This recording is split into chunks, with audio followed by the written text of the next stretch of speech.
Hello, hello. Welcome back to What Problem Are You Solving? The greatest AI and innovation podcast you've heard all week. It's going to be a fun one. I'm looking forward to this. So we have Adam, Ty, myself. That's John Ruark. And good longtime friend of mine and a few of these other guys. Tristan Kromer. Hello and good evening. Hello and good evening. That's right. So before we dive deep, Hey, let's now, get to our I got a usual question. icebreaker. What's that? No, before we do that, I got a question. Where did you find that music? Where did you find the opening show music? I'm just curious. Oh, I definitely. Do you remember? Well, it's been over a year now because it's been. I definitely wanted to find something that was. Before we dive deep, let's get to our usual I got a question. icebreaker. Adam's blowing us up here. There we go. Wanted to find something open source or at least Creative Commons because I know that YouTube flags copyright left and right. So I'll see if I can dig it up for you. Got it. All right. What, no AI generated music for you? Not yeah. Maybe 2.0. Maybe the next reboot of this. That's a great idea. All right. Well, because I want to start my podcast soon. And I got to find, I want a hip hop reference, but like old school, none of this new school crap. I need some old school hip hop. And I may have to find some AI, feed a little bit of, hey, I need little KRS-One meets Public Enemy beats Tribe Called Quest and mash it up and give me something. I have an immediate story for you, Ty, but I don't want to completely wreck your podcast. This is the show. Go ahead, Mr. Producer. I want to hear it. Go for it. So I went to a hackathon sponsored by a government-sponsored hackathon, and they had a side contest there, which was basically inspired by Taskmaster. It was in the UK. So the competition for the evening was to write and perform a song. So having spent 10 years in the music industry, I was like, I got this. Unfortunately, I had zero musical instruments with me. So I wrote all the lyrics based on the input from the other people who were in the intelligence community. So I wrote all the lyrics based on kind of references to a lot of famous people, like the typical cryptographer lists and all sorts of things. And I used Suno AI to create the music, and it wasn't quite hip hop, but it was pretty close. I managed to get the entire thing to wrap it in the style of now I'm forgetting the name of the band who did baby, the Bloodhound Gang. Oh, like the Bloodhound Gang, yeah. So it did it entirely in the style of the Bloodhound Gang. You would have loved it, Ty. My only problem with this entire thing is I did win the songwriting competition hands down because I constructed an entire music video to go with it. I spent like more time actually on the song than I did at the hackathon, like doing actual work. The only problem is at the end of the entire event, I was told that I must delete it immediately and never play it again, because apparently one of the lyrics I included has a reference to a facility that I wasn't supposed to know about, that I didn't know about. I was going to ask for the link, but it's like Area 51. It doesn't exist. I'm not allowed to share it because I mentioned something that I'm not supposed to talk about that everybody knows about, but still I'm not supposed to talk about. That's and they were like, we are going to get in trouble if this ever gets out. So please delete it. So if you pay $99, we'll send you the link. So unfortunately, That's I'm hilarious. But you can create a pretty amazing stuff with Suno. You just have to hit that regenerate button about 70 or so times is what I found. Well, thank you. Appreciate that. We'll see how well my colleagues know. What am I going to ask him? How are we going to solve this problem? The problem of music? The problem of hearing your recording. Oh, that I if you were ever in the same physical location, I was allowed to keep a copy for myself, so I can play it for you in the same physical location. You do have it. I was going to say you could. I have it. I have it, and they have it, and nobody else has it. So can you recreate it without the reference? No, unfortunately, it is an AI music generation machine, right? So there is a certain amount of randomness to the prompting, which is what took me like way too much prompt engineering to try and get something that sound halfway reasonable. And true hip hop was utterly impossible with this app. I think it just wasn't trained on enough hip hop to understand it so much, but I was able to get a pretty good Bloodhound Gang impersonation. So no, it would be totally impossible. I'd have to do the entire thing, and it would. I'm not that much of a glutton for punishment. It sounds like there's instruments, not just hitting the button repeatedly. Sounds like there's a better option anyway. So we we'll get to hang with Tristan in person. Yeah. You're gonna. Well, see, that's amazing. We'll get Lupe Fiasco to come in on the show. Yeah. There we go. Well, all I think right, that's John, a good segue. Take over the ship, man. I'm just saying, the ship is already on my control. You guys are just, mutinying me. But hey, I think it's a good segue into kind of the topic of this, right? Because we started right off talking about how using AI to create additional value, right? And just blow people's minds. And I think that's one concept that we've talked about for a couple episodes, including last week, is with AI, then how can you double down on coaching? How can you double down on, all these other types of more abstract concepts? And I know the title of this episode is AI and Innovation Accounting. And we've talked about like pirate metrics at a high level before, but Tristan, why don't you give us an overview of what do you mean by innovation accounting? Okay, so what I mean by innovation accounting is how can you predict the outcome of innovation projects when there's so much uncertainty, and what is the math behind that? Right, so you've got your business model canvas or whatever, you've got a whole bunch of sticky notes on the wall. How do you convert that into a business case that you can actually get funded? If you're a startup, sometimes you don't really need that much of a business case. You just have an idea and you say it's got AI and quantum whatever in it, and then you're going to get funded if that's the buzzword du jour. But if you're inside a larger organization or even a nonprofit, they want to know, well, what is actually the impact of this going to be? If we're going to give you people, if we're going to give you time, if we're going to give you money, what's the impact? And so understanding how to present that impact in a coherent way, understanding why traditional business cases don't work, but there are alternatives to that. That's what innovation accounting is to me. And my approach to that is by using Monte Carlo simulations to forecast the future. Mm-hmm. Now, go ahead, Adam. Is impact in a for-profit business, is impact always or revenue 90% of the time? It's like, if it's for profit, then yeah, almost by definition. I mean, you still have those triple bottom line companies, but at the end of the day, I did a project. I did a project for, I won't name the company, but it had an ESG group. In particular, I was working for the sustainability group, and they were looking for a way to demonstrate that their projects would also deliver some value. And so what they wanted to show was, how do we put on one graph that, okay, this project will cost a little bit of money, but it will increase social justice, it will increase sustainability, all of which are important metrics as a triple bottom line Fortune 100 company.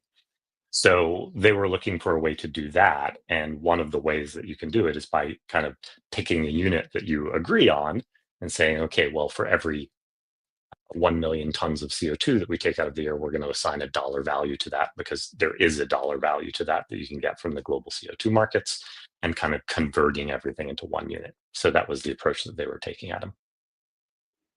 How much effort is put on the converting into the metric versus the predictive piece? You'd think most of the effort is in the predictive piece, but I can see very quickly trying to converge on, that converts to that, which converts to that. Like, how much, literally, if you have an hour in a workshop, how much time is spent on like coming up with the predictive formula versus coming up with something to align? Well, I'd say an hour in a workshop is probably not sufficient. If you extrapolate it out, I'm just trying to get to a percentage. Well, look, the biggest issue with aligning on the metric is that, look, the metric is the dollar. It's always going to wind up being the dollar, because that's literally what money is. It's a unit of conversion, right? It's a way to convert the value of a chicken with the value of a pig, with the value of bale of hay or whatever. Like that's the purpose of the dollar. We don't like to think of it as that because it's an issue when you say that out loud in certain contexts. So the problem with converting on the value or the unit is the stakeholder problem, and that's 90% of the issue. I think that's what you're driving at, Adam, is because the moment you say that I can say 1,000 pounds of CO2 is worth this, but the moment I say that this is what social justice is worth, or this is what a human life is worth, and the moment that you put a dollar value on that, people get very, very angry. Even though companies like the insurance companies do this every day, all the right? time, That's their livelihood. They will get very, very irritated people if you say that out loud.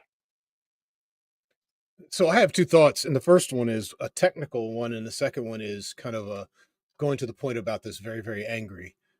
As a person who looks at social system dynamics, I mean, I've been doing it for 30 years. What does that mean? People will get angry when you equate a life to a dollar or a system to a dollar. What does that mean? How are you interpreting that? Because I just find it really fascinating. Yeah, I think it's really fascinating too, because it's more of a PR issue than a reality issue, right? Because the moment that you say, as a leader in a large company, like, hey, I would rather put out this pair of sneakers that has some bad material in it that's going to last in the environment for 100,000 years. The moment you say that you're willing to do that and prioritize the profit over the social impact or the environmental impact, you are putting a dollar figure on something. Like we can literally calculate, like, well, how many tons of CO2 would you be willing to trade $1 million in profit for? And there's a figure on that, right? But if the company is seen in a document or an email and that winds up in the Wall Street Journal as saying, well, this company put the value of a human life, the value of social justice at $1 million or $10 million, or it doesn't even matter what the figure is. It's going to be really, really bad PR for that company. So that's what I'm talking about. It's a question of people wanting to make the decision to prioritize profit without being seen to make the decision to prioritize profit. And that's a big issue. So I get I would not argue with you, but I am fascinated by this PR versus not PR. But the last thing you said, I think, is super important, that it is the social, how they show up in the social system that says you have now made a choice to prioritize the wealth and the status of the institution over a human. And that is absolutely a psychological dynamic. I understand the PR, but there's a psychology, a social psychology that goes along with that I think that gets clear, which leads me to my first question in this terms of the Monte Carlo. There are going to be people who are going to be listening to this. They'll have no idea what you're talking about. No idea. I hardly know what that means, but I'm wondering, in this simulation, do you account for these dynamics, these other than cold quantifiable things known as a dollar in your Monte Carlo simulation? So like there is a social notion of humanity that gets calculated in this, whether or not this innovation will succeed or fail. Well, if I may, Tristan, while you chew on that, one thing I wanted to kind of introduce the listeners to is, again, I've taken work with your course before on innovation accounting, and what I think it does very well is it provides a 4-dimensional view of a business model, right? So you can kind of see, we talk about pirate metrics, inputs, outputs, activation, acquisition, all that stuff, but that's just a snapshot in time. And so with Tristan's course, it actually does how does that impact the next month and the next year and the next cycle? And you can actually see projections based off of the dials and the inputs, like you said, Ty. And so that's really fascinating, because that's where, from a corporate perspective, like, does the rubber hit the road? Are we going to increase profits, or are we going to spend more money and this thing's going to crash to the ground? And when is it going to crash to the ground? And that's what I found very valuable about how you look at that. So then take that to the next step, Tristan, of what Ty asked for. Well, I mean, I think it's important that we not just focus on the uses on for-profit, right? Because Monte Carlo simulations are probably easier to explain in their traditional context. Mm-hmm. And most of the people listening to this have probably seen Monte Carlo simulations in action in one of two places, right? Like everybody saw the COVID forecasts when those were coming out. Everybody was very familiar with those graphs. The difference between sort of traditional accounting or a traditional business plan and innovation accounting is a traditional business plan would say there will be 500,000 people infected by March, right? Like a single number. Right. And it is very precise, but wildly inaccurate because there's a massive amount of uncertainty there. And so those graphs that you saw during the COVID pandemic were very much kind of wide distributions of we think it's going to be around 500,000, but it could be as low as 0 and it could be as much as 200 million. And the even more common place you've seen similar projections would be in your weather app. And so if you ever look at your weather app, you don't generally get a precise forecast that 10 days from now it's going to rain at 2:13 p.m. Right? That's not how it works. You get, well, there's maybe 70% chance of rain. Right? Maybe bring an umbrella. Or even more directly, if you're on the East Coast of the United States, you've seen a hurricane chart, which is a graph that shows the cone of uncertainty as to where a hurricane is today, which you know very, very precisely. We know exactly where it is. But as the chart goes out into the future, that cone of uncertainty widens, and we know that the hurricane might hit New York, or it might hit, I don't know, Bahamas, it might hit Georgia. Like it gives us a wider and wider as the future, as it goes into the future, the cone gets wider and wider because the uncertainty increases. And so that's essentially what a Monte Carlo simulation is. They use Monte Carlo simulations to predict the weather. They take a whole bunch of inputs, which are, to Ty's question, all quantified, right? But they are ranges of variables. Like we kind of know that the temperature of the ocean is this. We kind of know that the wind speed is this. But each of those inputs is going to be somewhere between two values. And what the Monte Carlo simulation does is it basically takes all those inputs and throws random numbers into them, right? And basically simulates what might happen over 1,000 times or generally 10,000 to 30,000 times. And it generates that path of uncertainty where the hurricane is more likely to hit or less likely to hit. And you get these probabilities like 70% chance of rain. So that's what it is. It is always quantitative, but yeah, there you go. Exactly, John. It is always quantitative numbers, but those numbers can represent intangibles such as how people are feeling, or measuring on a Likert scale, like how positive you feel towards a company, or how positive you feel, how much happiness you have in your life. There are ways of quantifying these numbers, which is actually even easier if you're willing to accept that the numbers between a range as opposed to a single discrete quantified number. Does that make sense? Yeah, absolutely does. It's interesting. So I just went to my little handheld computer, otherwise known as my phone, and put in what's the relationship between Plinko and a Monte Carlo simulation. And Plinko, if you played enough times, becomes a Monte Carlo simulation. When I Yes. talk to people about uncertainty in lean startup, I say that I was a horrible math guy. I started undergrad as a chemistry major, but I had a horrible math teacher in high school, which run over multiple times just led me to not be a chemistry major anymore. But what I do understand that is calculus is that what you're trying to do in calculus to figure out the area under the curve is that you split it infinitely split that idea up. Yes. And so you're running experiments that are short, very discrete and specific multiple times to go from, well, it could be this and it could be that. Yeah, no crap, guy. But how do you know that you're getting closer and closer to what the customer really wants unless you split it up? And so instead of just doing one big experiment, you split the experiment up so you have narrow splits of an experiment.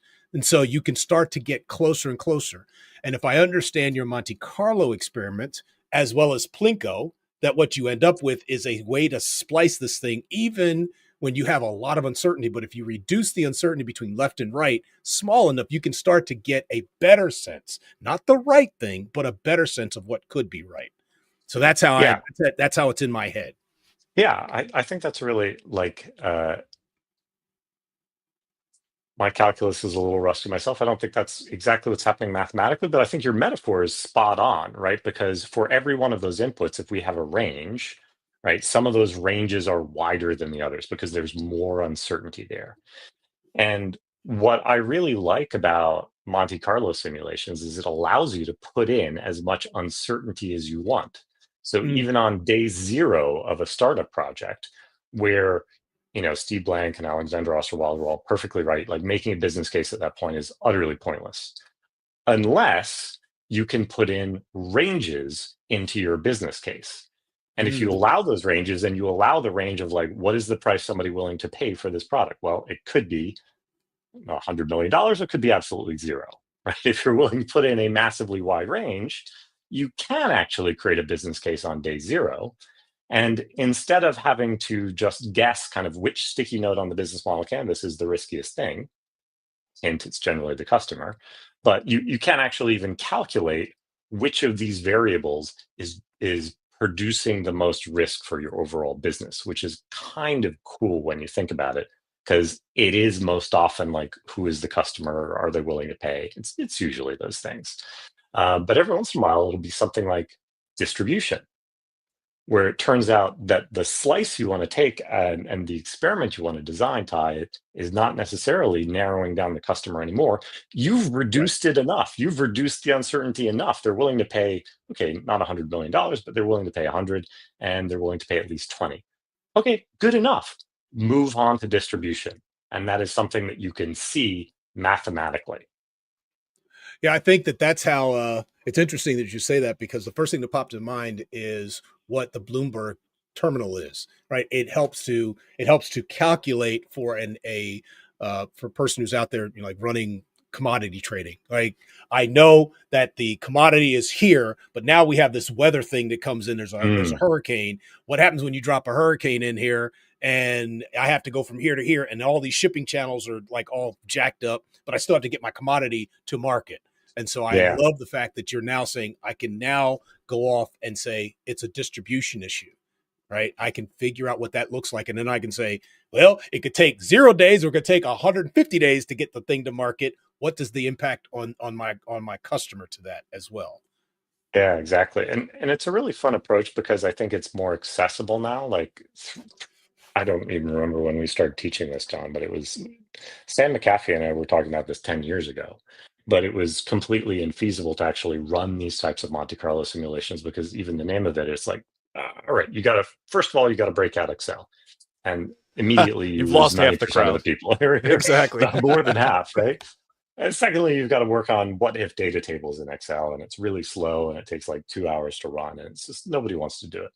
But now, kind of the technology, I think, has ripened enough that we were still doing this in Microsoft Excel even 6 months ago, but I think the technology is ripe enough that we'll soon be able to create Monte Carlo simulations very, very quickly from user storyboards within 15, 20 minutes with That's AI great. helping us along the way. And no math involved. Nice. Well, that's cool. So, because I think that was the the logical next step, right? If innovation accounting done at the scale you're talking about and the time element, right, it gets very messy very quick. And I think having tools that can help with that, I think would be fascinating, especially with this AI backend. So, do you forecast these tools to kind of keep up with the pace of this, or where do you see this AI going to help this innovation accounting program, for example? Well, I mean, just the ability of AI to write code is very key, right? True.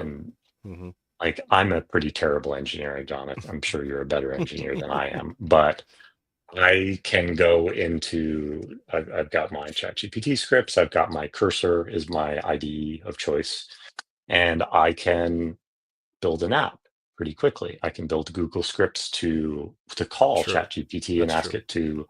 I've been using it to parse my address book of 15,000 people and tell me like who are the people who might buy this product. And that's pretty awesome for a non-engineer to be able to do that relatively quickly. I have enough knowledge that I can talk with ChatGPT and it will explain the parts I'm missing. I have to teach it a little bit of architectural stuff, how I want to structure things, but it can do that. All right, so it can do coding. Can it write code to run the Monte Carlo simulation? Hell yes, it can. Yeah. I'm wondering if with the new reasoning models that are out now, where at least the frontier models have some sort of chain of thought that it can actually think through multiple steps ahead. It can combine lots of thoughts and kind of fix itself before it gives you answers. I'm wondering if that can help with the long-term planning, the thinking 10 steps ahead of the user, right? Hey, by the way, as you're doing this, you may want to consider, these inputs, or this input's going to be off and it's going to skew your data. I think that's a very new area in AI that I think could benefit from that. Yeah, and I don't think enough research has been done on it. Right. In particular, I'm really interested to know whether or not AI can make estimates well, because that's one of the ingredients you need in innovation accounting, is the ability to think about whatever situation it is and say, well, based on this description of it's going to be an app that turns my head into Elmo for video calls. Like, great, okay. Well, what do you think the market size is for that? That requires right now a human being to make an educated judgment and say, okay, well, I think at least 20 people are going to download that and no more than 20 million. And so can AI make estimates that are similar, like be a very good bookie and kind of give me odds on each of these variables? Like, what is the range of possible results here? That's really interesting, because my hunch right now is that it's going to have the exact same biases as human beings, but maybe it's trainable if you I don't think the LLMs specifically are going to be great at this, but there are other applications of machine learning that might be very, very good at this sort of kind of quantitative estimation. How do you take that idea and sort of go from sort of apply this into a TAM SAM SOM, where you're making one initial prediction of the TAM up front and working backwards, but then you're building up the SOM as you get more evidence, and then rerunning the model until almost the TAM gets more accurate from a predictive model, but then the SOM, whatever the bottom one is, gets more accurate as you're SOM's the bottom one, yeah. Feeding more data from actual experiments into the model, and then eventually they would maybe meet in the middle or something. I don't know. If we agree. That's what you ideally want. I mean, that's what we do nowadays, or even 20 years ago, right? Was we would do a top-down prediction, right, of TAM SAM SOM. So what's the total addressable market? Before you, I don't want to interrupt you halfway through, so I'm going to interrupt you. That's what you would do because you're smart. A lot of people are just their SOM is just a percentage of their TAM. It's still this fully bottom. Exactly. Yes, but that's exactly it, right? You would do the top down, which is, okay, number of people times the amount they're willing to pay. That's your TAM, right? And then going again top down, your SAM, service addressable market, is, okay, well, what percentage of those people do I have distribution to reach? Right, so just multiply those numbers. And then your SOM is, well, okay, what percentage do I think I'll win, right, based on competitiveness? And it's, again, just multiplying. Like, that's the top-down version. I think what you're talking about in terms of a bottom-up version of SOM is kind of going metric by metric, like startup metrics by Pirates, and saying, I expect to have 5,000 people at my website every day. I expect 25% to convert. I expect them to pay me $20 a person. Therefore, that's my goal. And those two, top-down and bottom-up approaches, need to ideally meet.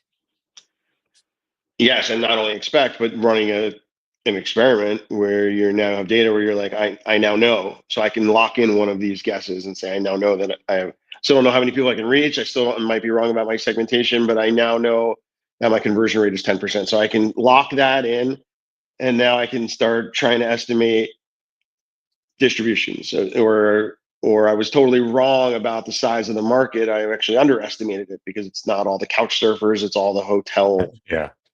People worldwide. But I know at least I know at least this thing is no longer this huge range from 1% conversions to 99% conversions. It's 9%. I know that now. So Yeah. I don't know. I think that piece of it's always been interesting. No, I think it's spot on. Like, I think the idea of applying a Monte Carlo simulation to something as simple as TAM would be, your basic business MBA version of that is, okay, there's a million people that are willing to pay $10 each. So that's a total addressable market of 10 million. All right. And then, or maybe 50% of them we think have this problem. So let's say that that's 5 million. Right. The Monte Carlo simulation approach would be, let's acknowledge the uncertainty and say that we don't know how many people there are. It could be $1 million, 1 million people. It could be 0, or it could be 100 million. Right. So now I've got 0 to 100 million. Mm-hmm. And what percentage of people have the problem could be 25% to 50%. So now the range of the output is going from still 0 to 500 million, Mm-hmm. right? Or 50 million. I forget what I said. And then multiply that by the amount they're willing to pay. Could be $1, could be $10. Again, could be 100 million to 0. So your output becomes this range. And as you run that experiment of, I'm actually going to survey, not the best form of experiment, but like, let me run a basic survey, ask people if they have this problem. And that might inform then that the actual percentage of people who have this problem is somewhere between 40 and 45% plus or minus margin of error. So I insert that, and hopefully that TAM, the range of the TAMs should shrink. Yeah, I think that's awesome, because the way you describe that, traditionally before these models, right, you have TAM, SAM, SOM are mostly out of like market research. That is a snapshot in the past. For fun, I went to perplexity.ai and had it do some deep research. So I said, okay, I have an idea for an app that turns your head into Elmo in video calls. Do some research to see what the market size TAM, SAM, SOM would adapt this app, include estimates for variability, so I can include the weights into Monte Carlo simulations. And nice. Just in real time, it searched 53 sources, had a huge chain of thought about, I'm going to look at augmented video call filters. I'm going to understand what TAM, SAM, SOM means in this context. I'm going to go look at the total number of social media users. I'm going to look at target demographics, right? And it would spend a lot of time thinking through that, right? And gave me a whole market analysis for an Elmo-themed AR video call filter application. So yeah, it's given me some estimates. So yeah, I'll kind of skim through this to see if it's helpful to plug into a tool there. But yeah, so there's certainly a fascinating question about how much we trust this, but what we would really want in this situation would be the Adam Burke version of Perplexity, which would go, why the hell are you building an Elmo? Exactly. Right. That should be the pushback. Yeah, the answer is no, stop, really. Just you're hurting please. yourself. So we had a conversation last week, Tristan, about the power of AI and whether or not it could influence the number of experiments that we could run, right? So if you were developing, knowing that if you ask, we've had Ash on here as well, and want to invite him back and invite you back as well, because I think this is a really fascinating set of I love conversations. chatting with Ash. Yeah, he's a good dude. Good dude. It would be fun to have the two of you and the three of us on. That would be fun. But knowing that, we can invite David Bland too. That's the running joke, by the way. David Bland next week. David Bland next week. For the last year, we've been talking about David Bland. Eventually, we're going to get him. One of the three of us is going to get him. But one of the things that we said was that if you have the artificial intelligence that can build, particularly on services and platform, that you can build these really rapid models. Like, I need you to do this, and you run it, you ship it, and then you get some feedback, and you can actually do something, convert it. You get it'll write the code for you. I'm wondering if what we've talked about now that we have my very simple brain says it's a Plinko game, only run numbers of times, that you could run with artificial intelligence. And I think you've said this, but that you could run these simulations really rapidly. I mean, John just built one just for, S's and giggles, just built it to see what would happen. And I watched you do it in real time. For those that can't see it, you built this thing you put it in, and for 7 minutes or so, 5, 7 minutes. Yeah. Between writing it and actually producing the report, that you have something. Are we moving to the point where you need to have the Tristans of the world that say, well, I can do this, and the Adams of the world that say, why are we doing this? That we can run these Monte Carlo simulations really rapidly, to a point where we could start developing businesses, or at least theories of business, really rapidly, and get really decent data quickly. Is that what we're moving towards? I think you just put it really well. Personally, I mean, I think it's moving towards, but it's going to be approaching that. I don't think we're ever going to quite arrive there 100%, because there's just too many variables. We're not in Westworld yet, so I don't think we're quite there. But there are already platforms that will just take your landing page and start designing variations around it, and running those, and running statistically significant tests, and seeing which one performs better. And you can set your guardrails so it doesn't like veer into a dangerous business direction. But that happens now. That's possible to do. And I even saw an app today, today and yesterday. I talked to this guy at getrally.com, Michael. He is creating an app of synthetic personas, which means basically the use case of the app is you describe your target customer to it, and it creates 10 or 100 or 1,000 variations of that person. So very much like a Monte Carlo simulation, right? It's simulating a human being 1,000 times around the persona that you described, so the archetype of a person that you described. And you can then ask it questions, right? So you can ask it a question, and it will give you 1,000 answers, and then summarize those 1,000 answers and say, this is the average response of your persona to this question. And he used it for Hacker News to figure out which titles of subject lines of posts would get the most upvotes. And it's a brilliant use case, and it allegedly works very, very well for consumers. I have some issues with it for B2B, but this is very much the sort of world we're moving into, where basically many of the experiments can happen virtually. And that's incredibly awesome, and also incredibly terrifying, because there are a lot of malicious uses of that. So we're doing 1,000 bots of customer discovery. We don't need to do that anymore, right, Adam? That's customer discovery's dead. Just let 1,000 bots tell us what the average response rate is, and then we'll start building that. But that speaks to, in my mind, that speaks to the uncertainty of the humanity of it, right? So I can build 1,000 of these personas that are composites, synthetics, I think you called them, composites synthetic personas of 10 variables. And if I don't know what the math is, John, you're the guy that's 10 times 10 to the squared, whatever, blah, blah, blah. There's a number of those, but you still will never get, it doesn't make sense, right? Because or it doesn't feel right. Yeah. Or yes. Oh no. So here's the thing. I asked it about the Hacker News bot. I told it I had a great new idea about startup ice cream flavored broccoli, and it tore me a new one. It absolutely tore me a new one. Nobody liked the broccoli flavored ice cream idea. I'm not saying it's there yet, and I'm certainly not saying it's human, but LLMs are by definition giving you the average response from everything they've learned over the internet. So it's basically the average denizen of the internet.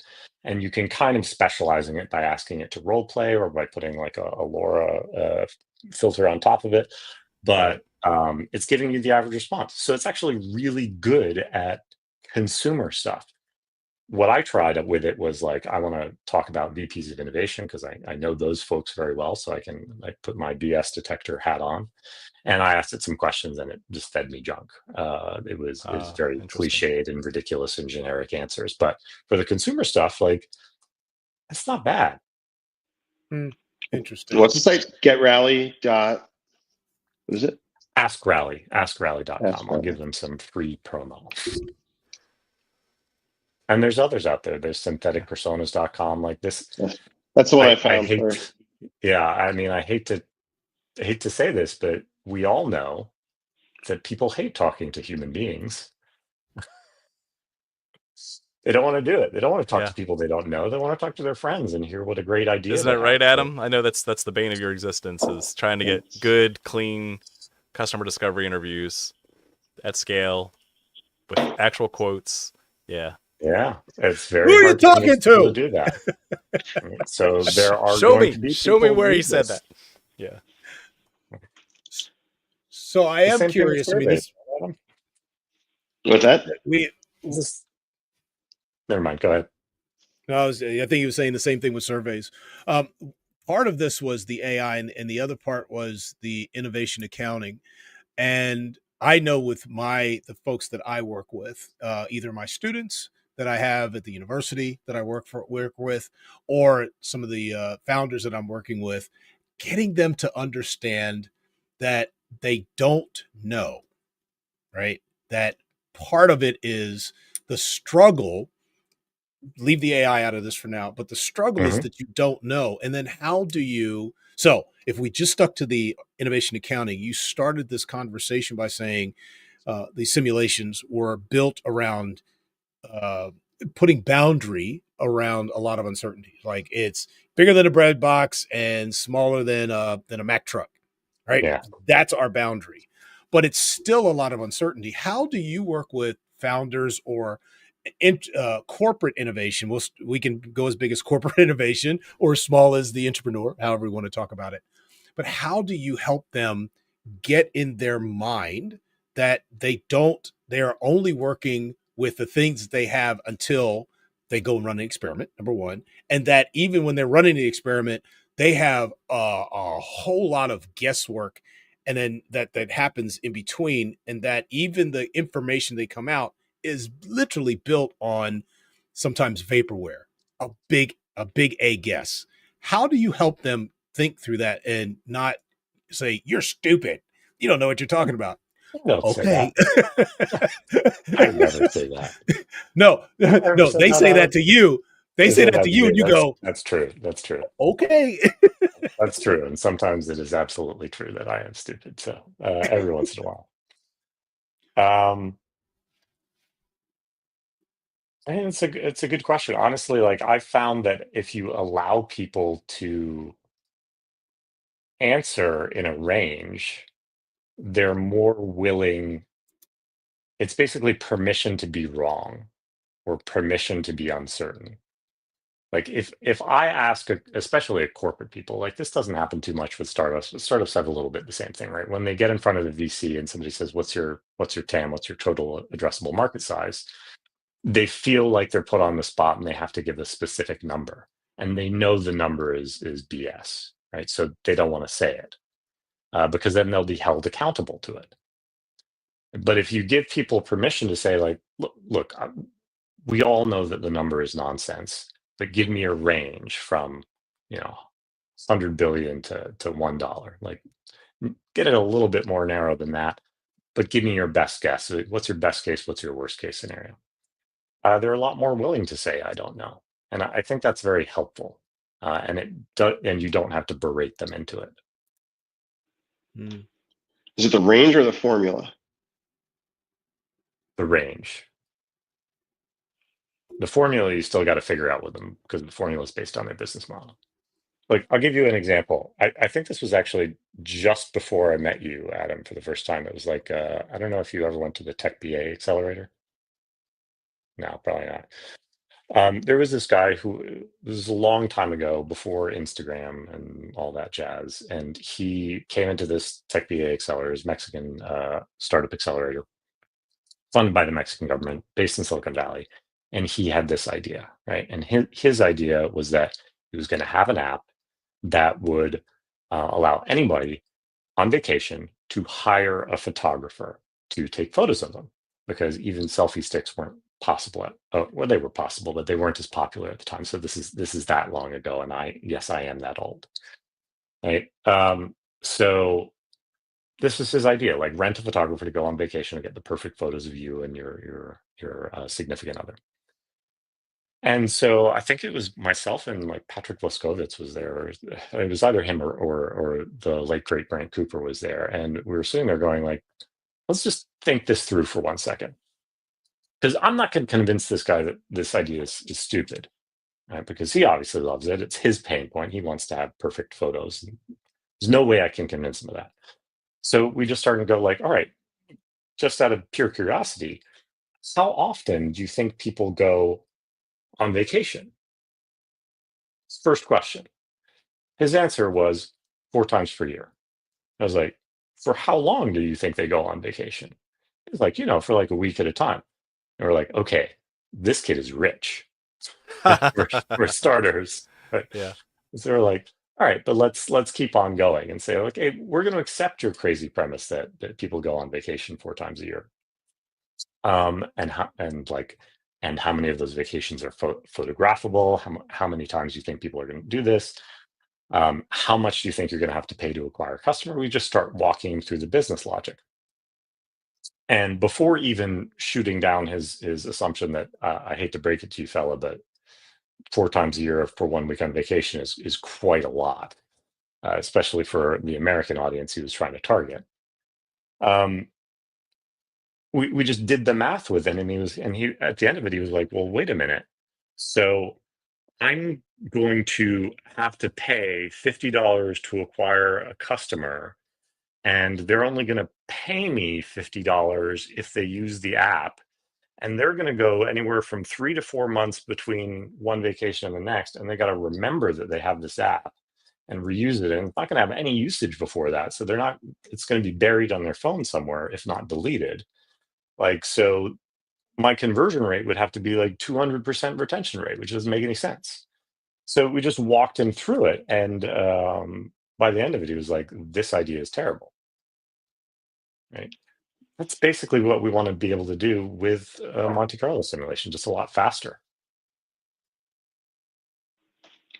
Yeah, I think, and again, I might have spelled some stuff wrong. We can edit and post, but I think Ash talks about like this Fermi estimates, and because I think these days, like, you can't break an idea on feasibility up front. No, but you can. You would have thought it would have been easier to debunk an idea on desirability experiments, but that's actually not the case, right? Like, people are doing that, and this is what we were talking about before. And I don't want to steer the conversation back into AI for customer discovery, but I do think I used to not think that the viability models, like, it was like, well, if nobody cares about it, it doesn't matter. Like, or if the inverse is true, if you have desirability and you have feasibility, I used to think you could, you ultimately, like, most people didn't have a viability problem. Like, some people do. Like, some people, the math just doesn't work at scale. Still do, yeah. But like, I do think, right, yeah, it's great, it's perfect, yeah, yes. But I do think there's an interesting question of, like, do you do a little bit of desirability, feasibility, and viability? Or the triangle with the MVP is not horizontal but vertical slices. Because I do think certain ideas where a lot of coaches like us are, trying to push them into this is not desirable. The same exercise on a viability scale, when when you run the numbers and you let them come up with the numbers, is much easier for them to visualize a bad idea that way. I don't know. And then combined with, it helps. I think it helps, but I really want to ask you. I'm very curious. Why do you say it's hard to invalidate the desirability side? Because people don't believe, they don't care, they don't believe. That's kind of, I dropped this in the comments like 5 minutes ago when you're talking. Yeah, because I've spent the last 10 years watching this from the front row, and they don't trust. They think they're ahead. Same thing.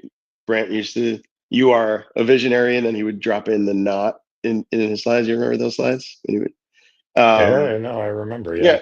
Everyone thinks they're either the market is wrong, or people don't. The faster horses BS, or they misinterpret the results or confirmation bias, like all the stuff we've been all surrounded. Like we know now after 10 or 15 years, but no, I still very smart people, where yes, they could be right that there's not much feasibility where they could definitely build a thing. They've done the business calculations, but they're just convinced of a problem that doesn't exist. I see it every single day. It's so frustrating. Like, I should have given up. The irony is that they don't have the problem of that I'm actually trying to tell them, but I still keep fighting the good fight. But I mean, yeah, I think some people do get it though, Adam, right? Like certainly there's a lot of resistance, but even if you're saving 1 out of 10 people by asking them to run an experiment, every once in a while there'll be that person who makes that calculation or talks to those customers and realizes like, oh, I can build something else. I don't need to build this thing. And unfortunately, you're spot on. Like that's the math. It's not, you would hope it's 6, but yeah, it's about 1 out of 10. It's interesting that you would say this, Tristan, that one of the things that I try to do as a strategist, or at least the therapist, the organizational therapist who fashions himself a strategist, to say, cool, you know what? You're absolutely right. My only question is, what must be true for that thing to work? Yeah. And then stop talking and start taking notes, or I ask them we get one sticky and just write one idea. And I do this all the time, write one idea of everything that must be true for that to work. And then I say, rank them bad boys. No, John taught me this. No ties, 1 to N, rank them. No tie. Well, I can't do that. Well, then you're not clear on what you want then. Right. Right. And I think that at that point, then you come along and say, well, I got to have these 3 things. Cool. Then you come along, you run this Monte Carlo and say, so what's the left and right of this for this thing to work? Well, I got to have this many people. Okay. That many few, how many on the other side? Well, not knowing about the Monte Carlo other than what I talked about this, Plinko, got it. Right. I mean, you've been helpful in helping me understand this, but I think to your point, what you did with this business logic with this young person that you were working with, is to get that, or this person that you're working with, young, I don't know, but this person that you're working with to say, okay, they're very young. And young, and at some point they were like, oh, I ain't got enough must be truths done to figure out whether or not this makes, as a matter of fact, none of this makes sense. This is all dumb. Yeah. I mean, sometimes it just, people have all the facts, but they need to put it together by themselves. So my only modification to that approach, like honestly, I've done the same thing for over a decade, I guess, right? But instead of just having them rank them all, I would ask them to assign a probability to each of them. There you go. Because you know what you're doing. I don't. No, but like this is to me, this is still like relatively new, right? But if they have 10 things written there, and the lovely part about this is even if you're 90% sure that each of those 10 things are wrong, well, I hate to break it to you, but there's a pretty good chance one of them is wrong. Yeah. Daisy chaining those together. Yeah. Yeah, if you just daisy chain them together, and therefore, like maybe you should run an experiment on one of these. It gets easier. I still think we run into Adam's problem, which is sometimes people don't believe the evidence. Mm-hmm. But if they can convince themselves that it's worth running an experiment, you have a foothold, right? And if you can convince themselves, like, all right, well, let's set the fail condition for this, right? Let's generate the null hypothesis if you want to be super formal about it. But let's tell me what would convince you that this thing was wrong, and let's go run an experiment and see if you can convince yourself it's wrong. And then we have another foothold. And then we're not telling people that they should shut down their business. We're telling people, well, you probably need to pivot, right? And that's much more appealing, I think, psychologically than just telling somebody their idea is stupid. Yeah. No, I really like this idea of the fail condition. I mean, I know all this stuff, but I think words are meaningful. And if you get somebody who is, I had one person I was working with was absolutely convinced that their idea, literally, everybody would want this. And when I heard her talk, I was like, danger zone. What are you talking about? Nope, that doesn't make any sense. No, you don't understand. My patent attorney told me. I was like, oh Lord. Oh, your patent attorney, who you pay. Right. This is great. Oh my God. I think Eric used to say that. He's like, well, if everybody wants it, this is really easy to prove wrong, right? Because I don't want it, and I'm part of everyone, so the math works you're out. wrong. Yeah. The math works out, right? Well, That's so lovely. we solve problems here. Brian on LinkedIn goes, well, for the photographer app, what if we just create a synthetic vacation photo app and pretend we go 4 times a year? See this trip to Disney? Look at all my kids in front of the castle. Didn't That's pay totally what we have $7 grand to go. Absolutely. Just paid $50 for this. Look how happy they are. My man Brian, he's always coming with some good stuff. You don't even need a real family for that. You just That's have true. A family. That is so true. Cool. Couldn't go the whole entire episode without giving a shout out to your website and, of course, the Plinkomatic game. Yes. Oh, duh. So look at this. You kick off an idea, it drops the ball, and it gives you a percentage of success, right? So, wait. Yeah.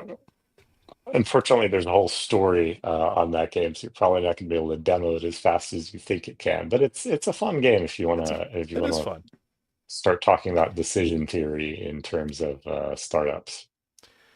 But it's visual, okay. Which I like that. Mm-hmm. Yeah. Okay, I know we're coming to the end, but I got to ask this because I know I've asked you to come on what will eventually be my podcast, which I'm calling. Can I ask you a question? Just very simple. So to start this off, for you, Tristan, you are a musician. How in the devil did you get into all of this, like this stuff? I mean, literally, just all this math. I know math is music is math, and math is music. But how did you get into this? Seriously. Honestly, like I just follow what I find very interesting and exciting. And honestly, startups are very similar to the music industry. Like it's almost an identical experience as far as I'm concerned, because you typically have like one person, in startups, you typically have one business person who thinks they have a great idea. In the music industry, we have like the lead singer who thinks that their songs are just the absolute bomb, and they're just going to be really, really successful if they only have kind of some key ingredients, right? So you got to have you got to have a drummer with great technical chops, which is the equivalent of your engineer. You got to get a bass player who's holding down the groove. That's your marketing person, and you got to have an A&R rep, right? So like a record label. And that's your venture capitalist. And if you had those things, you'd be wildly successful. And you never need to necessarily test whether or not you're actually a good singer or a good songwriter. That's irrelevant. Like you're just very self-deluded, and you're standing there with your flowing locks in the fan, and they're just like jamming out as if the world is your oyster. But like, God forbid you get in front of an audience, you're going to find out very, very quickly if you suck or not. Yeah. And any good musician, which I am not. I'd like to be very clear, not anymore. I used to be okay. I'm certainly not now. I can play the singing bowl. That's about it. But you'll find out very quickly that you need to get in front of an audience hundreds of times, and you got to make an absolute can I say ass of yourself like thousands of times before you learn how to play your instrument well and actually get good audience feedback. And the audience will tell you if you're right or wrong. So I think it's very much the same in startups. I recognize the pattern. The creativity is the same. It's teamwork, it's collaboration. The only thing you don't get in business that you do get in the music industry is you get less instant satisfaction, because I can play my guitar right now in front of one person and I get a reward. And in business, it's just a lot harder to create that app and get everything out there. But as Adam was saying, create that AI MVP very rapidly, and maybe it's going to be a lot more like the music industry in the future.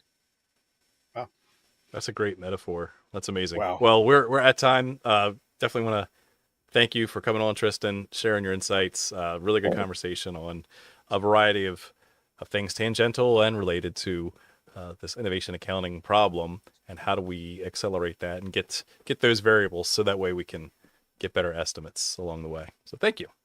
Thank you so much, John, Ty, and Adam. It's always good to see you all. I miss getting together in person, so I hope we can do that soon. Indeed. Absolutely. And if you're curious, the Elmo AR filter app has a visible TAM of 4.3 billion users with a realistic SOM of 15.6 million adopters within 3 years. So there's your variability that you can put into your simulation. Excellent. Excellent AI prediction. Let's go. Let's do it. 100%. Let's build it. Let's build it now. I've got all the evidence I need. Not at all. So. Hey, John, don't forget to tell people, or I'll tell people, that we are now on Spotify under What Problem Are You Solving? And so you'll get to hear Tristan, who is our second guest that we would have, actually our first guest on the new platform. And so, Tristan, all you got to do is find Spotify. Anybody out there, come and check us out. We have some old content and some new content coming up too. You can be my second listener if you find my old album on Spotify too. Oh, deal. Done. All right. Thanks again. Yes, I'll have 4 listeners this month. Yes. Quadrupled my sales. All right. Until next time. Thank you. Yep. Thank you, James. Be well. All right. Don't hang up, Tristan.